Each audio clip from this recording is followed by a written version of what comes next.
In 2010, many companies claim they are multicultural. At JBS, a large part of the 1,350 employees are from another country. In fact, 10% of the workforce is from Vietnam. It's very rewarding to me that I could help, some people that have difficult with language barrier.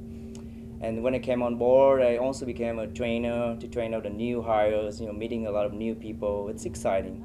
I work here. I'm very glad because they have company have me job and substitute. Sometimes I have a problem. They substitute. They can help me job. I'm like. We actually have a translating department that's all they do. They translate for people. We try to, we have a diversity committee where we try to get everybody involved from these different cultures and find things out about them. What do you want to see? What do you want to eat in the cafeteria? Or what would you like to have for picnics or lunches and stuff like that? And you find out a lot more about people when you bring them in and you take them out of that atmosphere and bring them in an office and just kind of, you lay your hair down and they kind of, they're very open, and it's good to know these cultures and different things about these cultures. Where'd you learn? I come in over there, I talk people something. These first 2-3 years, I know speak English because line, don't have any time, this after me go shipping, he give me order, talk, somebody. After me, last 5 years, I start speaking. She's been here for 5 years. It will be 5 years in April, and since she's been here, about what she likes from the company, she pretty likes everything, the job, all what she does and what she gets from the company. They are very proud to work for JBS, and that's something that I know because they let us know. Especially, we just communicate on regular topics when we see each other, but when there is an issue, that's when we talk union and we represent them. And of course, everybody wants to keep working here, and they care, enough to let us represent them and remain working here. And GM John Cliff opened his door to any employee at any time years ago. He says the current owners, an international conglomerate with headquarters in Brazil, really understand the meat business. I think we've worked a lot harder between the union and the company every year to improve the bond between us and make it more of a team effort at the plant. There's easier ways to get things done, and the cooperation program really started probably as early as '94, and it's developed and gotten quite a bit stronger and better since that point, to where we get things worked out. We figure out a way to make it work. We don't argue over what we call the black and white issues, and the black issues we call the company issues, and the white issues are the union issues. I wonder why that is. And because we're the good guys. And then we discuss the gray issues, and we'll come to terms on how to get that settled and get that done to move forward. I think this plant has a personality that's unique. It's something we're trying to push into the other plants. The management team here makes it a point to spend time with the hourly employees to get to know them.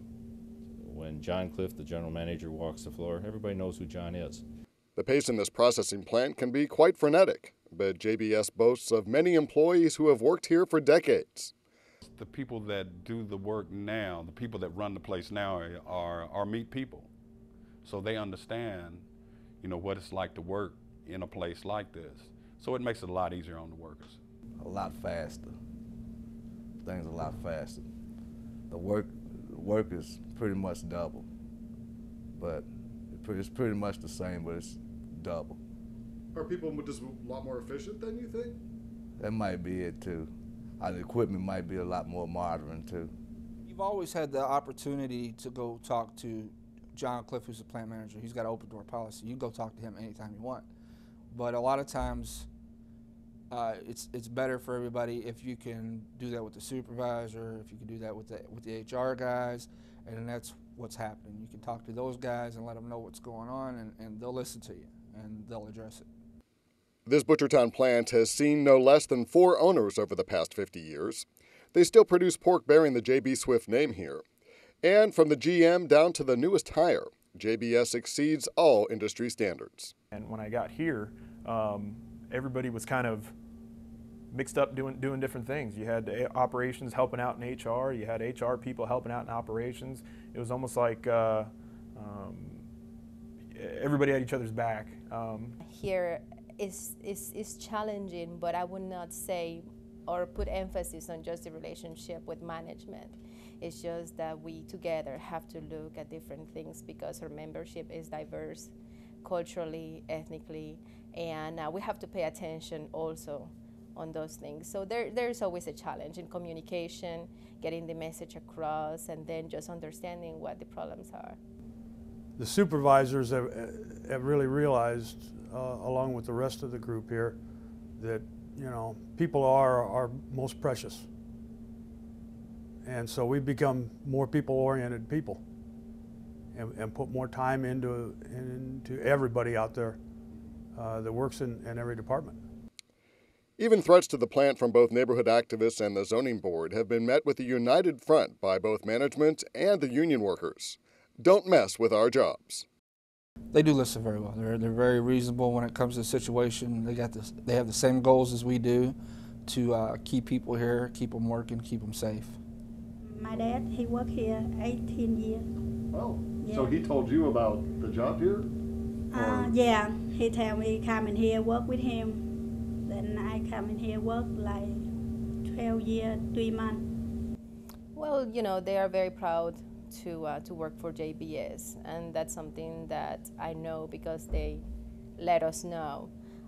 Especially, we just communicate on regular topics when we see each other, but when there is an issue, that's when we talk union and we represent them. And of course, everybody wants to keep working here, and they care, enough to let us represent them and remain working here.